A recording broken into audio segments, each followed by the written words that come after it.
Assalamualaikum warahmatullahi wabarakatuh. Waalaikumsalam warahmatullahi Waalaikumsalam. wabarakatuh. Wabarakatuh. Ini kita kelompok 3 ingin mempresentasikan mengenai strategi analisis kelayakan dan desain model bisnis. Eh, izin perkenalan dari saya Miftah Musinin dengan NIM akhir 046.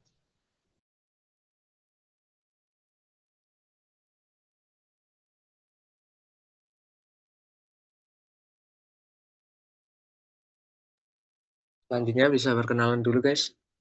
Saya Flavia Chandra dengan NIM 044. Saya Vincentis Rafael Sandra Dinata dengan NIM akhir 045.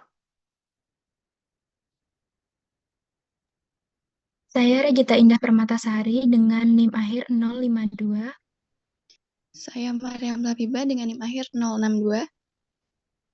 Saya Taufika Sari dengan NIM akhir 204.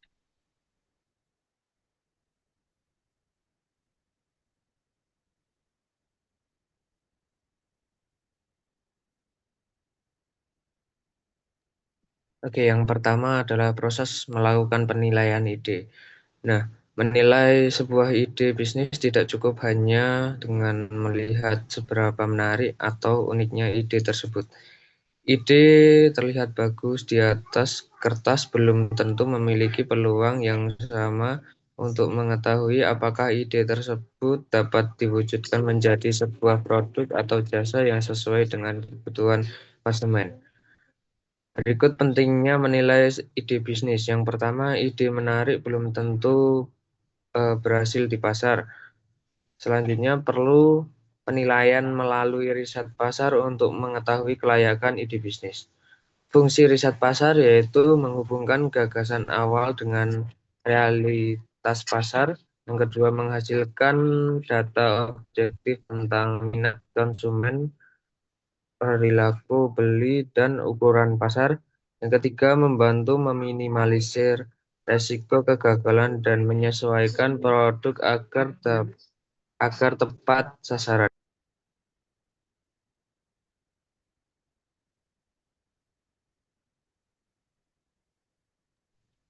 Faktor yang perlu diinvestigasi. Yang pertama adalah tren pasar. Tren pasar yaitu pola perubahan minat konsumen. Contohnya fashion, smartphone, dan jasa online. Selanjutnya segmentasi pasar. Pengelompokan konsumen berdasarkan usia, gender, dan demografi.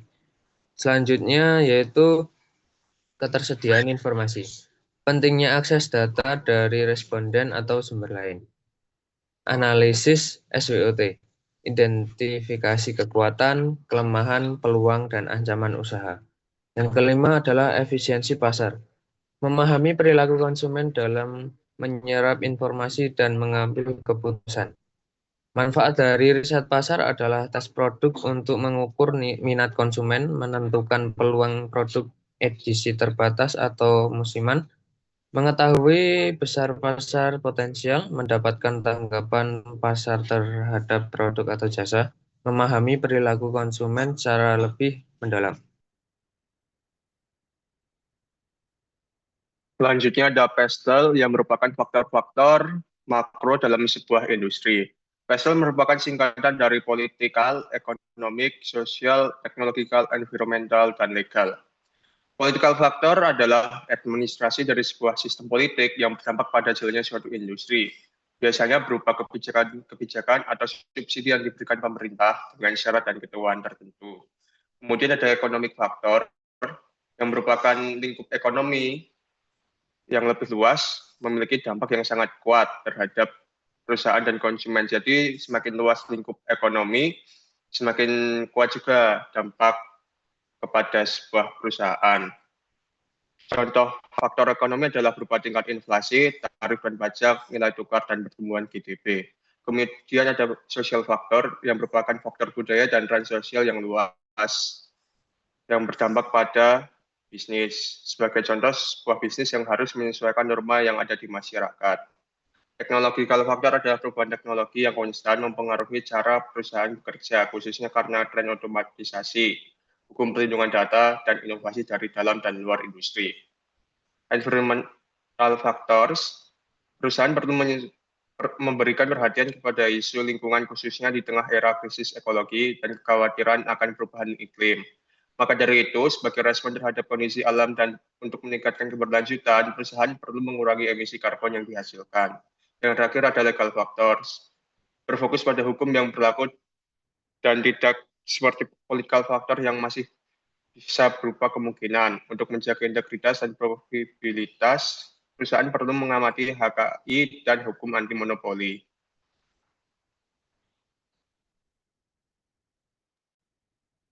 Kemudian selanjutnya ada metode riset pasar primer. Dalam metode ini, data dicari dan dikumpulkan langsung oleh periset melalui responden atau konsumen sebagai sumber informasi. Nah, secara umum metode riset pasar primer ini ada 4. Yang pertama yaitu forum group discussion. Metode ini menghasilkan informasi dari interaksi sejumlah informan atau responden berdasarkan hasil diskusi kelompok. Nah, kelebihan dari proses focus group discussion ini cenderung lebih cepat, efektif, dan juga ekonomis. Tetapi karena anggota diskusi pasti bervariatif, sehingga data yang dihasilkan sedikit lebih sulit untuk dianalisis. Kemudian yang kedua ada metode wawancara, yaitu metode pengumpulan data dengan interaksi secara langsung antara periset dengan responden. Wawancara bisa dilakukan dengan tatap muka ataupun melalui media elektronik seperti melalui telepon, Zoom, Google Meet, dan lain sebagainya. Kelebihannya, periset bisa menggali informasi yang lebih dalam dari responden. Kemudian yang ketiga, ada observasi. Dalam metode ini, periset terlibat langsung dalam lingkungan konsumen untuk mengamati perilaku konsumen dan kondisi pasar. Tentu hasil datanya jadi lebih valid dan lebih relevan dengan kondisi nyata pasar. Kemudian yang keempat ada kuesioner. Kuesioner merupakan metode riset pasar yang terstruktur dengan mengajukan pertanyaan-pertanyaan kepada konsumen secara individu ataupun kelompok. Metode ini bisa dilakukan untuk data yang membutuhkan data dengan responden dengan jumlah yang lebih banyak. Hasil yang didapat berupa data kuantitatif.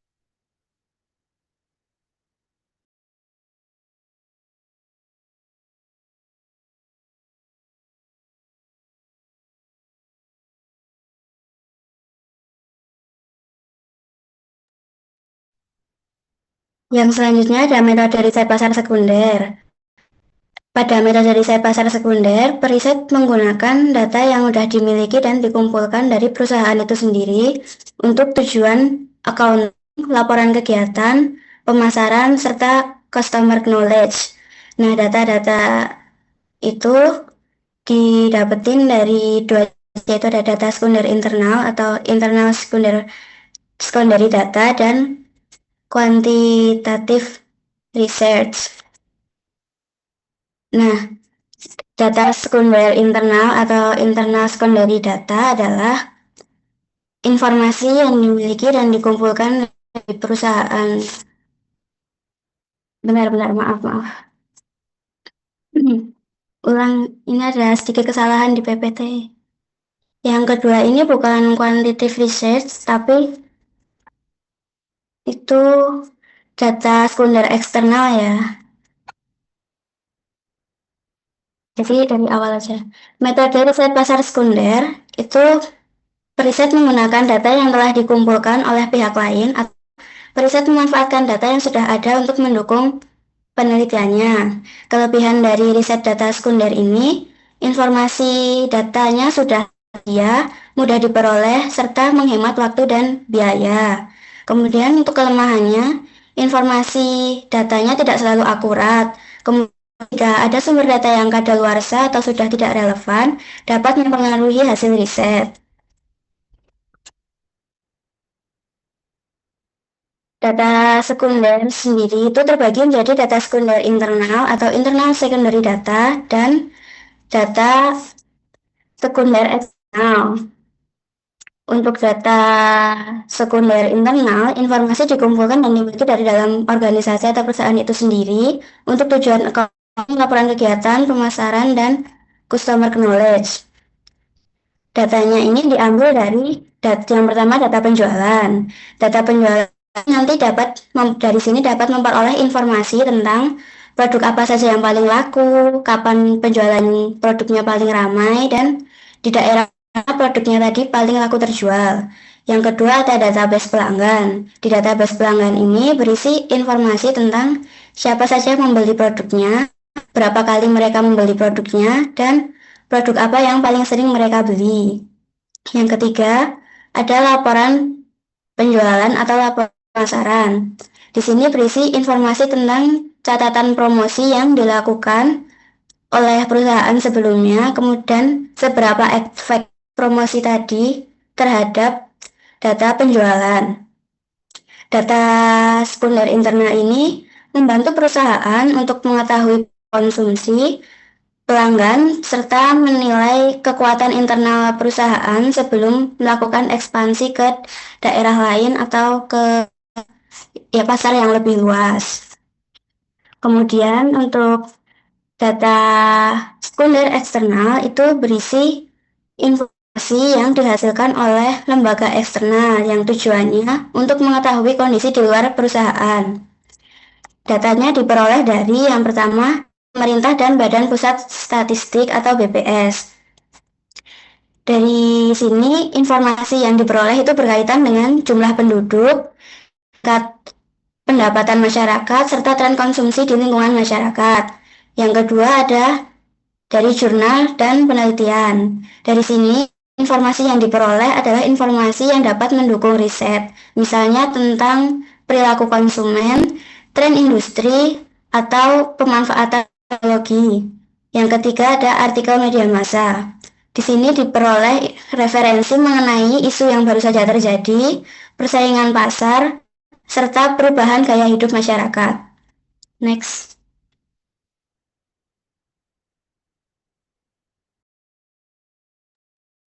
Yang kemudian ada elemen model bisnis dalam kanvas model bisnis. Jadi elemen model bisnis ini adalah kerangka yang dibuat perusahaan untuk menganalisis pun merancang untuk mengeksekusi ide-ide yang telah disusun oleh perusahaan. Terdapat 9 elemen dalam elemen model bisnis. Yang pertama ada segmentasi pelanggan. Jadi segmentasi pelanggan ini kegiatannya adalah mengklasifikasikan atau mengelompokkan pelanggan berdasarkan kategori tertentu seperti kebutuhan, perilaku, maupun karakteristik untuk mempermudah pasar atau target dari perusahaan. Yang kemudian ada proposisi nilai atau value proposition. Value proposition ini yang ditawarkan oleh perusahaan. Jadi apa sih inovasi dari perusahaan yang ditawarkan yang beda dari kompetitor, baik jasa, layanan, atau produk. Selanjutnya ada saluran atau channels. Saluran ini digunakan oleh perusahaan untuk terhubung dengan pelanggannya untuk memastikan bahwa nilai produk yang ditawarkan atau layanan itu bisa sampai kepada pelanggan. Kemudian ada hubungan dengan atau customer relationship, yaitu strategi perusahaan untuk tetap menjaga loyalitas pelanggan supaya pelanggan itu tidak berpihak kepada kompetitor yang lain. Next.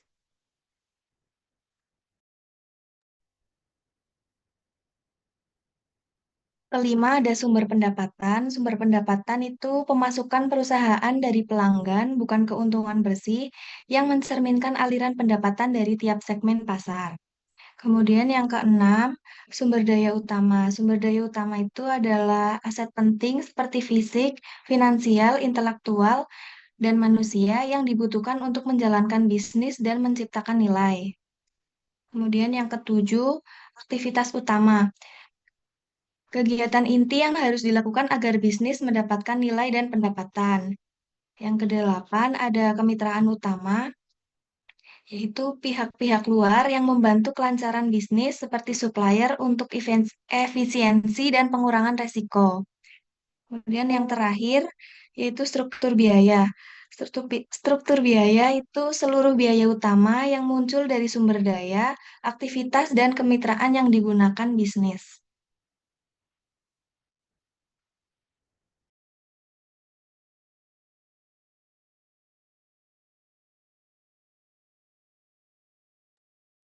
Kemudian terdapat studi kasus model bisnis, kami mengambil bisnis kopi kenangan.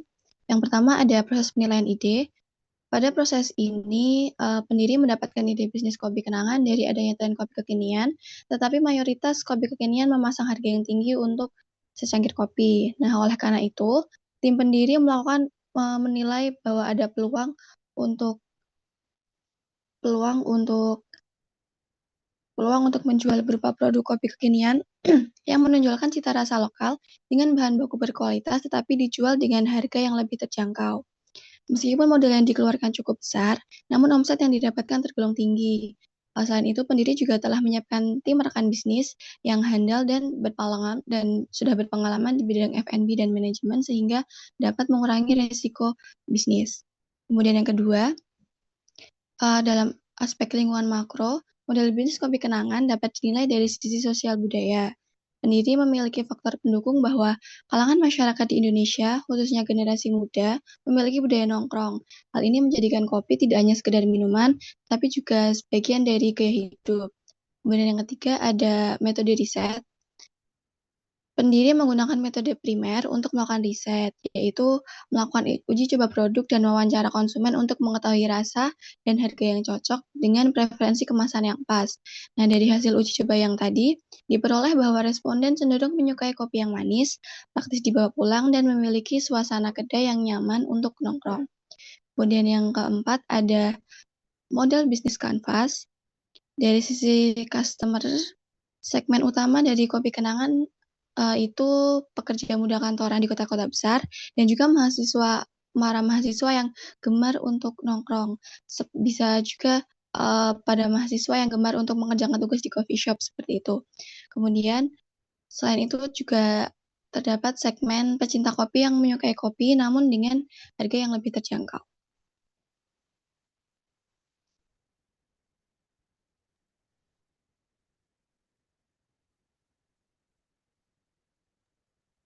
Oke, bagi teman-teman yang ingin bertanya, silakan mengangkat tangannya.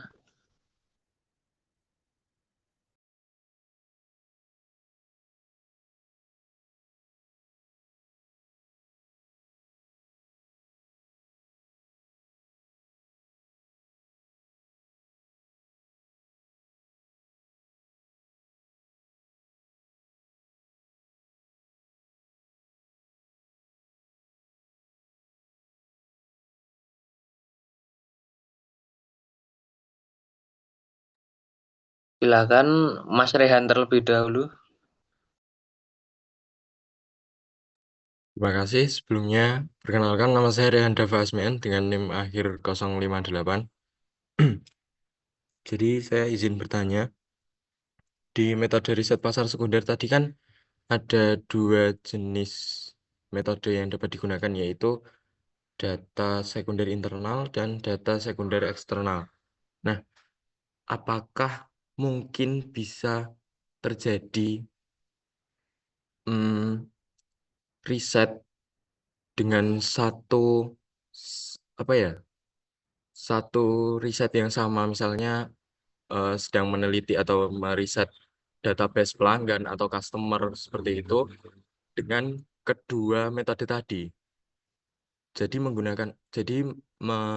meriset pelanggan atau customer dengan metode data sekunder internal dan data sekunder eksternal. Nah, apabila mungkin terjadi seperti itu dan terdapat perbedaan data, itu nanti data yang digunakan yang lebih relevan untuk dijadikan acuan itu apakah yang data sekunder internal ataupun eksternal, seperti itu. Mungkin. Terima kasih. Oke, terima kasih kepada Mas Raihan atas pertanyaannya. Selanjutnya Muhammad Ramadan. Ayo Mas Rama bisa bertanya. Terima kasih. Perkenalkan nama saya Muhammad Ramadan dengan 3 NIM digit terakhir yaitu 073.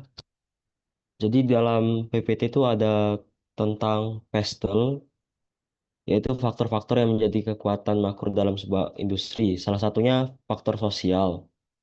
Pertanyaan saya, mengapa faktor sosial dalam PESTEL bisa membuat sebuah bisnis gagal meskipun faktor ekonomi sangat mendukung? Terima kasih.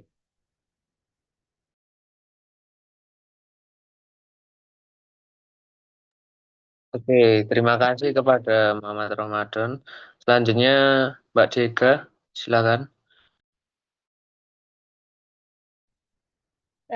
Aku mau tanya, eh, kenapa jika hasil riset pasar sudah lengkap menggunakan metode primer sama sekunder, kenapa perusahaan masih perlu mempertimbangkan faktor pastel agar bisnisnya bisa bertahan dalam jangka panjang?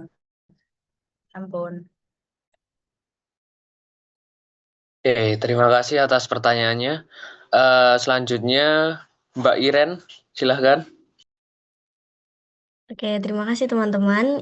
Izin perkenalkan, nama saya Airin Melisa Ningrum dengan 3 digit NIM terakhir 049. Tadi sudah dijelaskan kalau PESTEL itu membahas mengenai faktor politik, ekonomi, sosial, teknologi, lingkungan, dan juga hukum. Di sini aku mau nanya, menurut kelompok kalian, faktor mana yang paling sering diabaikan oleh pembisnis pemula dan juga apa dampaknya dari pengabaian ini? Terima kasih. Oke, terima kasih kepada Mbak Iren atas pertanyaannya. Selanjutnya adalah Mbak Patricia, silahkan. Terima kasih teman-teman. Perkenalkan, aku FC Rahayu Saugo dengan NIM terakhir 076. Jadi pertanyaannya, dari 9 elemen bisnis model Canvas, menurut kalian elemen mana yang paling penting untuk keberlangsungan sebuah bisnis? Dan kenapa itu sangat penting di dunia bisnis? Oke, terima kasih. Oke, terima kasih kepada Mbak Patricia atas pertanyaannya. Ini ditampung dulu ya, kita izinkan kita untuk berdiskusi.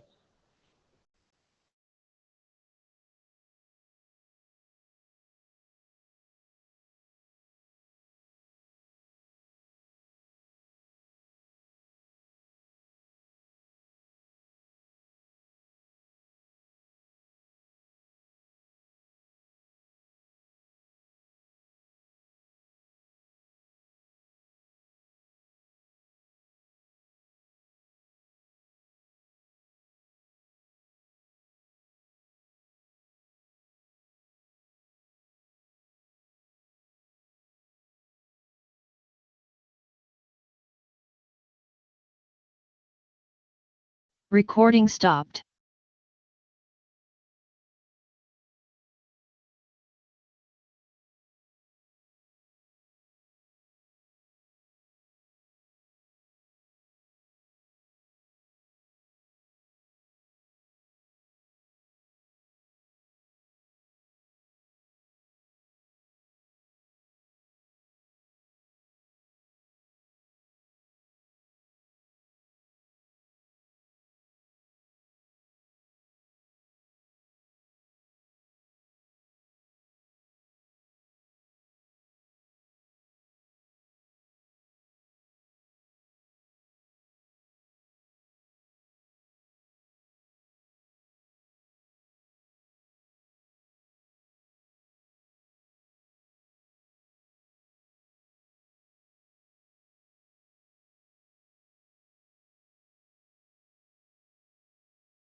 Recording in progress.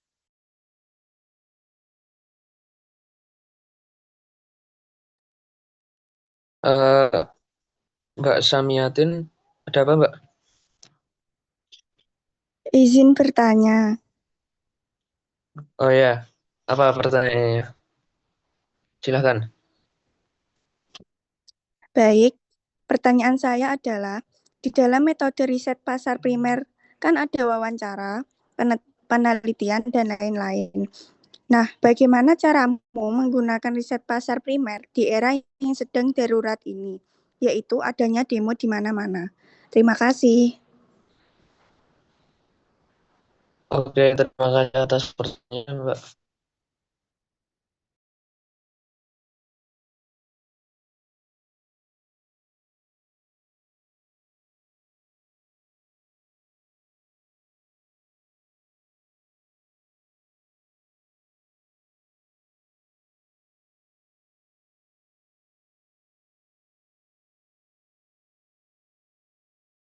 Recording stopped.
Assalamualaikum warahmatullahi wabarakatuh.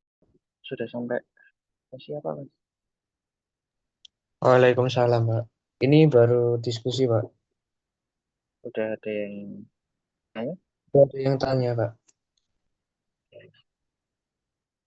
Silakan ya Mas dan Mbak yang belum on cam silakan on cam. Kasihan kelompok yang sudah menyajikan biar tahu sambil makan gitu boleh nggak apa-apa.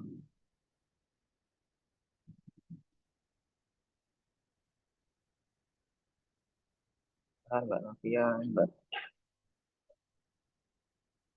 Evania, Mas Dario, Mas Pak Farel, Abi Gila, Michelia, Marcel, Naufal, Aca, Toha, Dias, Melita, Lanita, dan semuanya.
Baik, saya akan menjawab pertanyaan dari Mbak Patricia. Tadi pertanyaannya elemen yang paling penting di antara 9 elemen menurut kami.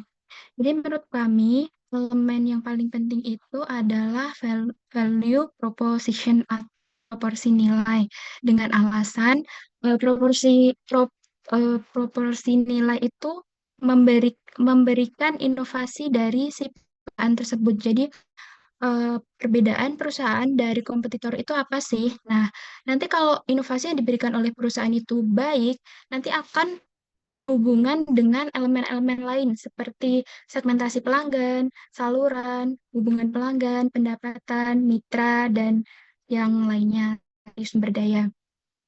Jadi ketika inovasi yang ditawarkan itu nanti semakin baik, maka eh, elemen-elemen yang lain juga berbanding lurus mengikuti inovasi yang diberikan. Tapi proporsi nilai itu tidak bisa menjadi yang paling penting sendiri, harus tetap berkaitan dengan 8 elemen yang lain seperti itu. Apakah menjawab Mbak Patricia? Iya, Mbak. Makasih.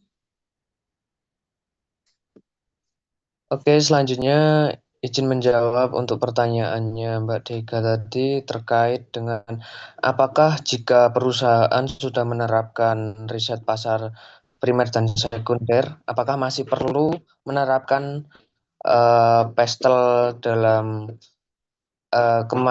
dalam perusahaan dalam jangka panjang gitu. Nah, masih perlu, soalnya meskipun perusahaan sudah memiliki hasil riset pasar yang lengkap dan baik dari metode primer maupun sekunder. Nah, PESTEL ini tetap penting untuk dipertimbangkan agar bisnis bisa berjalan dalam jangka panjang itu. Alasannya kenapa? Yang pertama, riset pasar biasanya fokus pada konsumen, tren ataupun kompetitor lainnya, sedangkan PESTEL itu membantu perusahaan memahami lingkungan eksternal seperti kondisi politik, ekonomi, dan sebagainya itu. Alasan selanjutnya dengan PESTEL, nah itu perusahaan dapat lebih siap menghadapi resiko atau tantangan dari luar. Misalnya yaitu tadi kondisi politik itu seperti regulasi baru dari pemerintah gitu. Nah, alasan selanjutnya yaitu riset pasar membantu mengambil keputusan jangka pendek, sedangkan kalau PESTEL itu berfungsi untuk mendukung keputusan strategi jangka panjang seperti investasi atau inovasi-inovasi gitu. Nah, jadi kesimpulannya itu riset pasar itu dalam jangka pendek, sedangkan PESTEL itu membantu memprediksi faktor luar yang bisa menentukan masa depan bisnis. Nah, gitu. Silahkan menjawab, Mbak Dega. Tambon. Nah, terima kasih. Oke, makasih. Ya.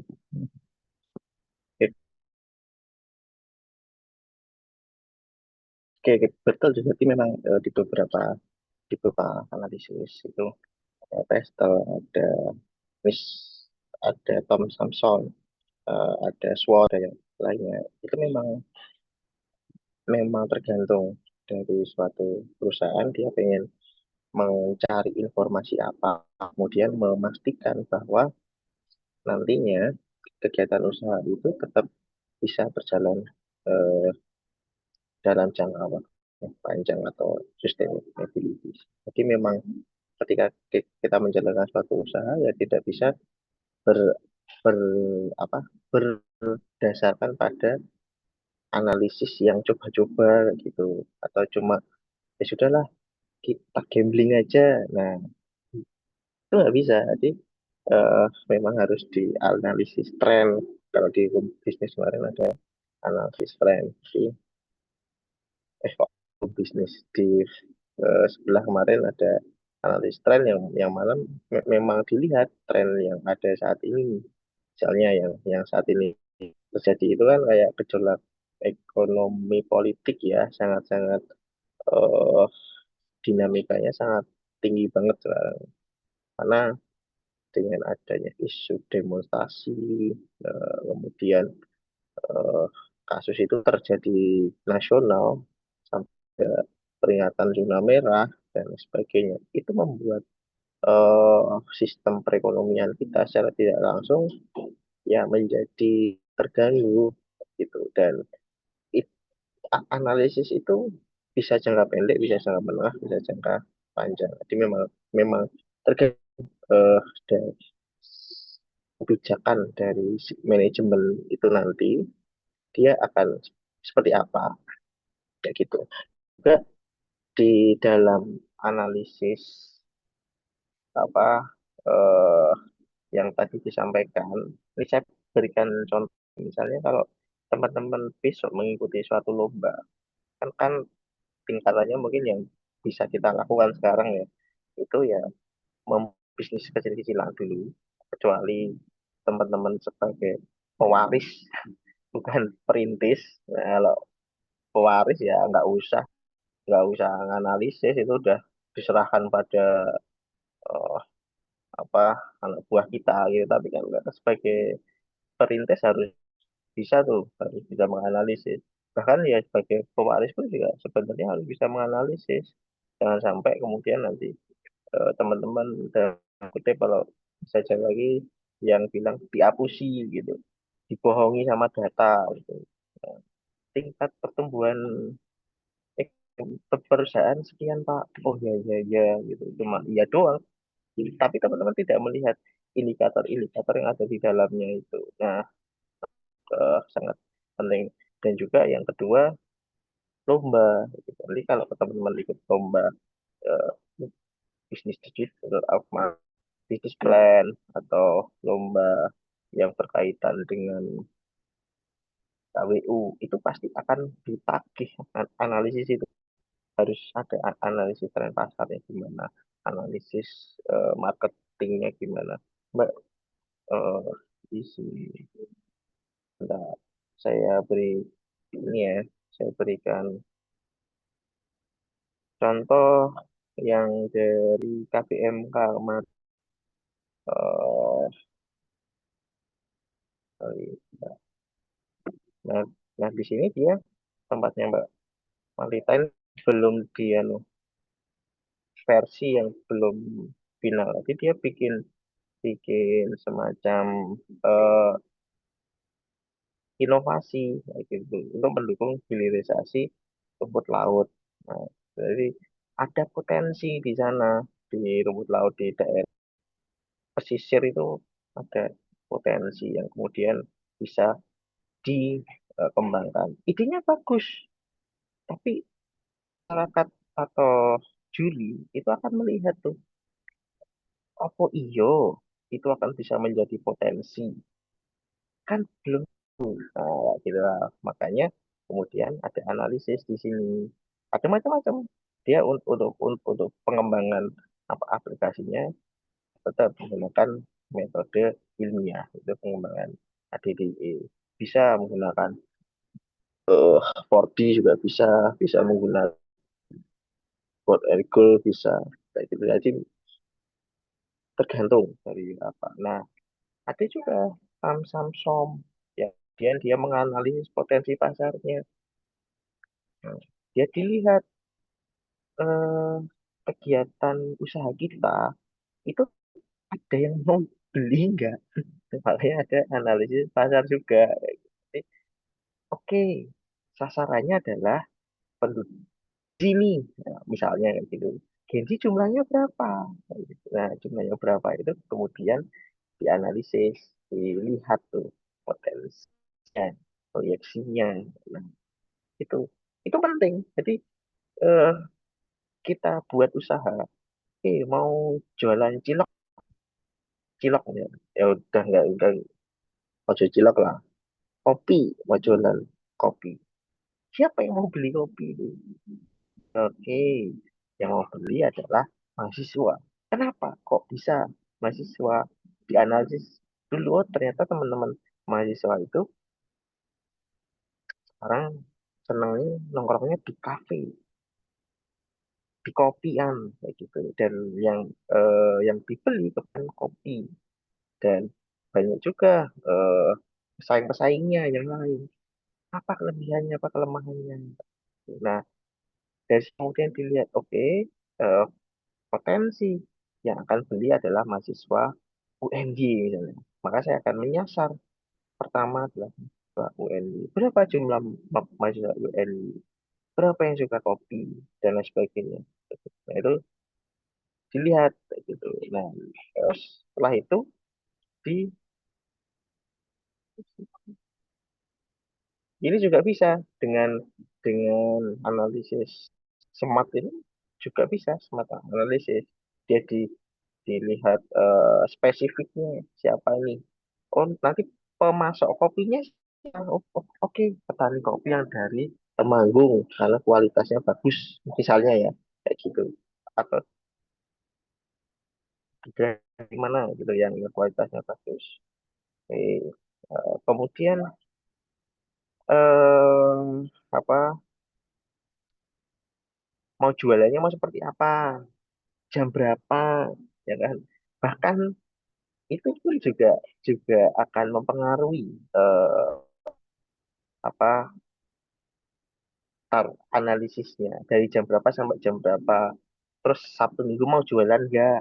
Oh nggak jual karena kebetulan kalau di lingkungan mahasiswa FEB itu hanya Senin sampai Jumat misalnya. Senin sampai Jumat itu juga bisa dilihat tren paling banyak itu di hari apa. Senin itu biasanya ramai banget ya. Nah, Senin itu mungkin akan lebih banyak stoknya nantinya. Kalau Jumat itu banyak yang libur atau banyak yang tidak ada kelas, makanya kemudian menjadi berkurang dan sebagainya. Itu memang perlu dianalisis. Jadi eh, banyak hal sebenarnya yang kemudian bisa kita analisis ya di awal. Jadi sebenarnya untuk untuk melihat bagaimana kelayakan dari bisnis kita. Nah, dan juga nanti lebih lanjut itu bisa juga dibuat eh apa ya? Nah, ini pastel tadi ya, pastel yang ya pastel ada SWOT. Jadi dilihat kalau pastel, pastel tadi betul ada dari politik, politikalnya, kemampuan masyarakat itu sekarang untuk belinya naik atau turun. Sekarang itu turun, Mbak. Nilai daya beli masyarakat itu turun. Kenapa? Kemarin saya tidak sengaja, ya bukan bukan tidak sengaja, sengaja beli eh, di salah satu pasar kuliner di daerah Bantul sana di dekat tempat saya. Itu cerita penjualnya itu cerita nggak sengaja, tapi dia tiba-tiba cerita dengan saya. Saya waktu itu beli roti bakar, beli siomay, sama beli alpukat kocok gitu. Nah, ketika ketika penjual itu secara tiba-tiba tuh cerita, mas sepi, wah, sepi apa? Ternyata emang jualannya sepi, lagi sepi. Lah kenapa bu? Ini cari uang susah gitu. Eh, kalau weekend itu rame, sekarang enggak mas. Gitu. Dan ternyata dia pedagang-pedagang itu, UMKM itu, dia juga sudah melihat dari pasar kuliner lain yang ada di Imogiri. Ternyata mas di Imogiri itu juga sepi. Loh, kok ibu tahu? Iya, kemarin saya juga ke sana gitu. Nah, jadi memang adanya kegiatan politik yang tidak stabil seperti saat ini ya menjadi apa namanya menjadi banyak hal yang kemudian teman-teman harus melihat menganalisisnya kemudian dikembangkan dalam potensi itu apakah akan menjadi potensial atau menjadi ancaman atau menjadi tantangan ekonomi yang lebih jelas ya. Jadi kalau daya beli masyarakat menurun ya jangan kemudian menjual barang-barang yang tidak penting dalam arti masyarakat ya tidak akan membeli kopi kalau daya belinya menurun tingkat ekonominya tidak stabil dia akan beli barang-barang yang kebutuhan pokok asli. Kita daripada beli kopi harga 20.000, mending saya beli beras 1 kilo gitu. Gitu. Jadi itu yang kemudian harus kita analisis, kita pertimbangkan sosial ya dengan kalau sosial ya kopi cukup mendukung karena teman-teman di lingkungan sosial mahasiswa yang beli jadi pengen gitu kan. Teknologi sama, jadi cara penjualannya mau dijual via apa nih? Legalitas jelas ya. Jadi kalau misalnya di usaha kita tuh punya legalitas halal, terus ada PRT misalnya, ada BPOM-nya, ada hak ciptanya, mereknya, nah itu akan menjadi legal formal yang membuat masyarakat itu mau beli juga akan lebih percaya pada kita. Kalau nggak ada ya, ya sudah. Terus ada juga environmental, jadi bagaimana kemudian bisa menjadi sustainability dalam pengolahannya. Misalnya cup kopinya itu bisa didaur ulang kayak gitu ya. Itu akan juga menjadi nilai plus buat kita. Ada banyak hal yang kemudian ada banyak analisis yang bisa kita lakukan selain SWOT. Kalau SWOT sudah jelas ya, sudah tahu juga teman-teman pastel, terus yang tadi ada Samsung dan lain sebagainya. Nah ini contoh yang KBMK, terus terus yang satunya juga ada yang P2MW ini eh, nanti juga ada bisnis plan, bisnis model Canva. Nah ini nanti akan menjadi produk teman-teman di akhir yang kemudian teman-teman harus membuat bisnis plan dan juga membuat bisnis model Canva. Di pertemuan berapa ya? 14 13 ya. 13 terus nanti 14 15 gelar produk. Jadi harapan kami itu gelar produknya itu teman-teman sudah menganalisis, sudah melihat trennya itu. Oke, saya mau buat ini. Oh, terus kenapa? Nah, itu dianalisis. Oh, oke, karena potensinya sekian. Seperti ini, dituangkan dalam program apa, kemudian dituangkan dalam bisnis plan. Nah, setelah itu eksekusi, jualan beneran. Apakah teori sesuai dengan kenyataannya? Nah, jangan kemudian cuma omong-omong aja kayak gitu. Jadi kan eh, jangan kayak yang saya akan memberantas korupsi sampai ke akar-akarnya, tapi ternyata belum gitu lah. Seperti itu. Jadi eh, semua based on teori, based on data, based on analisis. Karena saya dari background riset, jadi senang. Semua memang based on data. Di data sekian, analisis saya seperti ini, Pak. Maka produk akhir, inovasi produk akhir saya seperti ini. Oh, yuk kita coba jualan. Nah, kayak gitu. Dijual. Lalu berapa? Nah, sekian, sekian, sekian. Kemudian nanti dievaluasi. Nah, gitu di BMC juga sama. Teman-teman hanya bukan hanya akan menganalisis juga. Ya.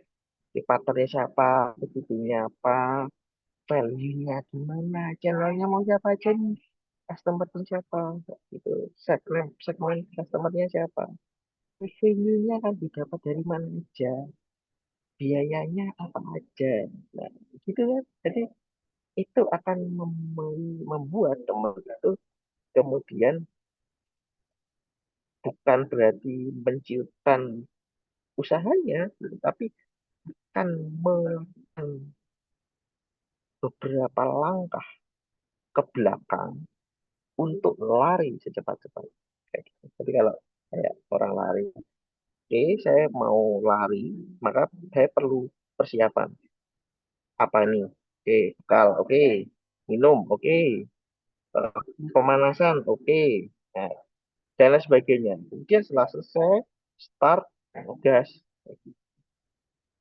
Pada intinya itu kuliah kita itu pada intinya itu menyiapkan teman-teman untuk nantinya itu biar siap menjadi wirausaha.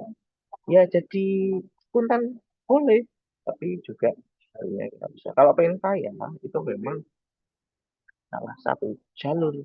Nah, 9 dari 10 jalur kaya versinya Sunnah Rasulullah ya usaha bisnis. Ya, oke, makasih Mas. Bye.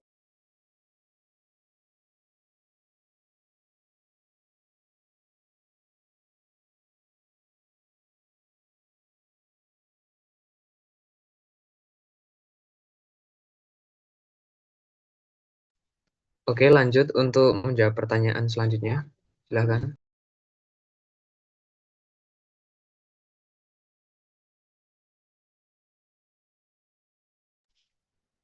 Baik,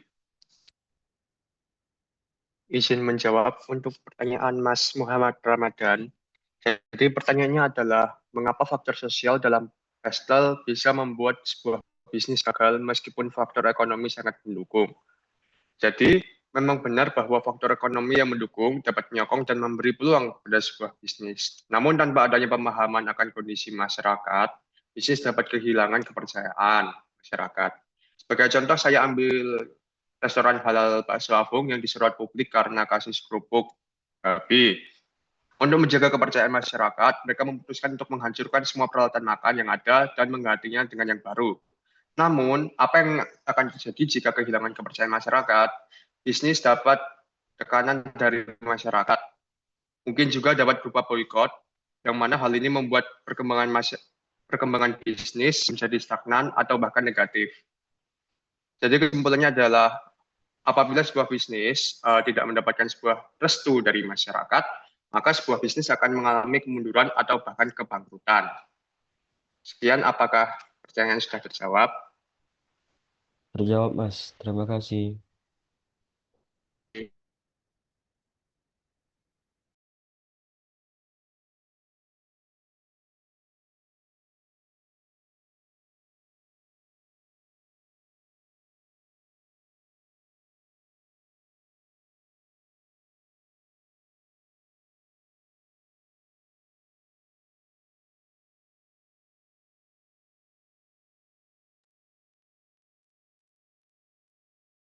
Baik, kemudian saya akan izin menjawab pertanyaan dari Mbak Samiatin.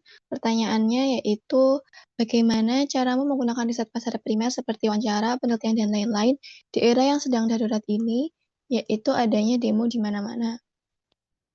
Jadi menurut kami, sebaiknya riset pasar primer tidak dilakukan ketika kondisi darurat seperti ini, karena kondisi politik yang tidak stabil tentu akan berpengaruh pada kondisi sosial ekonomi masyarakat. Pasti dapat mempengaruhi persepsi dan juga perilaku konsumen. Sehingga data riset yang dihasilkan bisa jadi kurang akurat, jadi responden bisa memberikan jawaban yang kurang representatif. Kemudian selain itu, pelaksanaan riset pasar di lapangan saat situasi seperti ini juga cukup berisiko bagi periset dan juga bagi responden. Jadi lebih baik menunggu situasi politik menjadi lebih stabil sehingga kondisi ekonomi, kondisi pasar juga lebih stabil. Tetapi jika riset mendesak tetap harus dilakukan, maka bisa disesuaikan. Misalnya metode wawancara bisa digantikan melalui online, melalui metode daring seperti wawancara melalui Zoom, telepon, dan lain sebagainya. Survei juga bisa dilakukan dengan Google Form. Observasi bisa dilakukan dengan mengobservasi di media sosial. Tapi dengan resiko data yang didapatkan itu pasti akan tetap berbeda dengan data yang didapat ketika melakukan riset ketika kondisi politik, sosial, dan ekonomi sudah stabil. Seperti itu. Apakah sudah menjawab, Mbak Samiatin?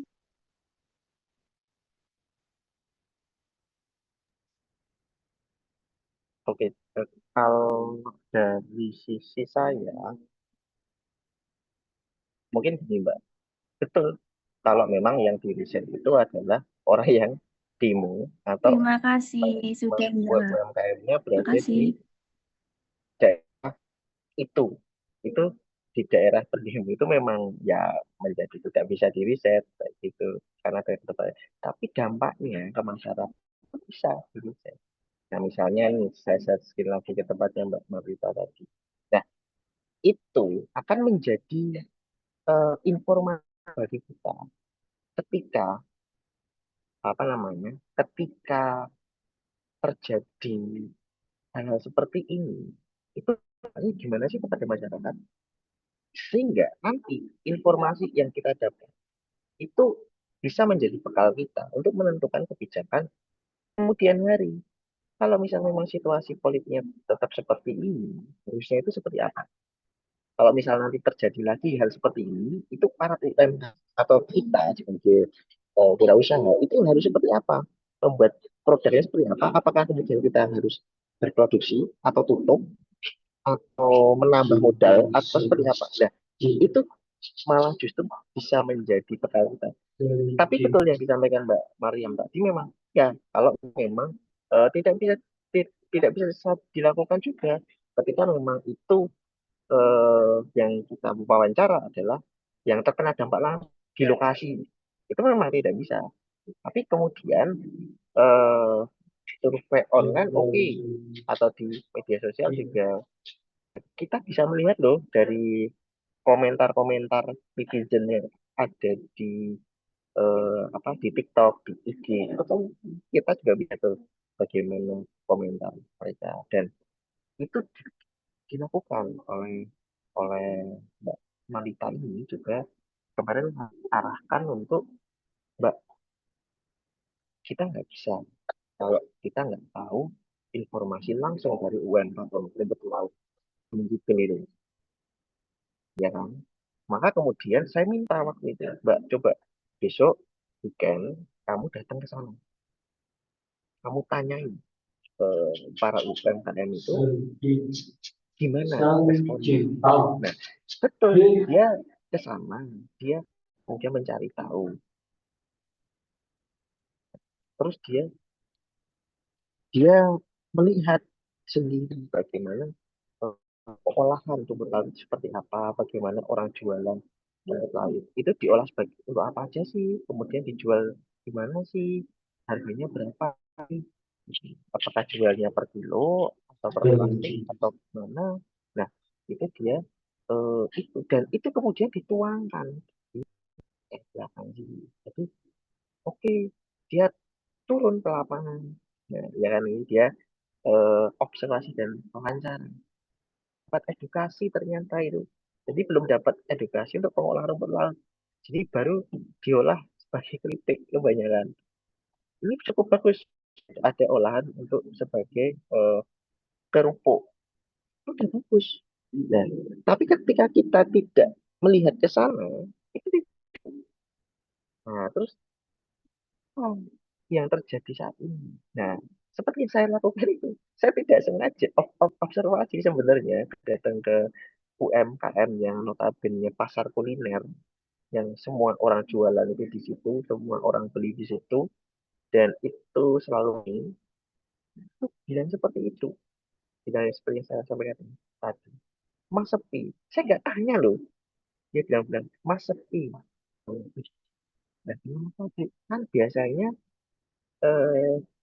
kan rame kalau weekend. Terlebih ini tanggal muda gitu. Iya, sekarang weekend weekend aja Sabtu Minggu sepi.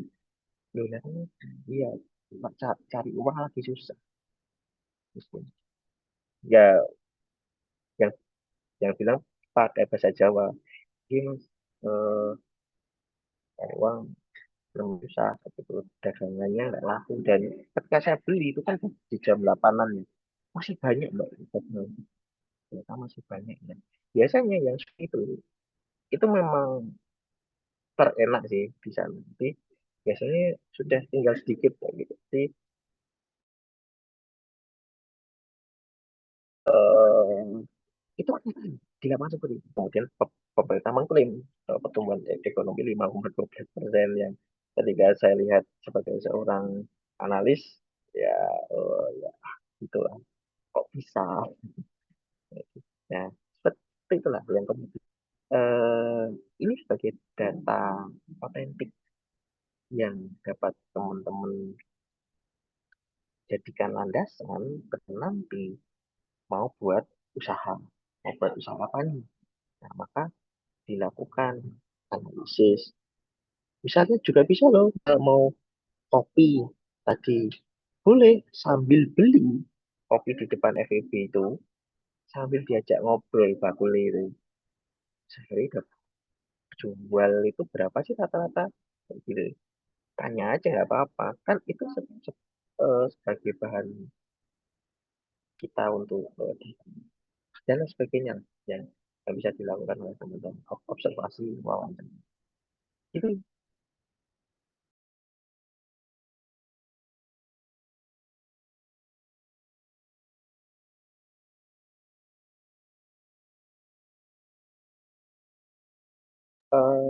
Mas dan Mbak, mohon maaf ini kan karena saya masih harus mengawal akreditasi ya S2, saya izin live ya. Ini saya bagikan tokennya. Kemudian nanti silakan dilanjutin untuk sesi diskusi. Kalau sudah selesai ya dicukupkan sama kelompok ini. Silakan tokennya ini diisi. Jadi untuk minggu depan kita coba bahas lagi. Loh, ada yang mau ditanyakan? Bisa Mbak?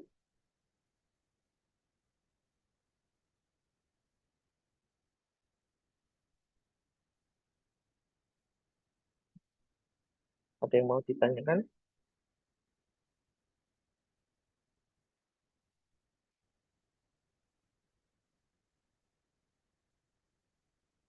Halo,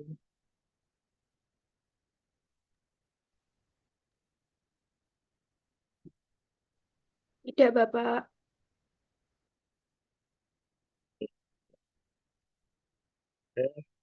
saya izin live ya.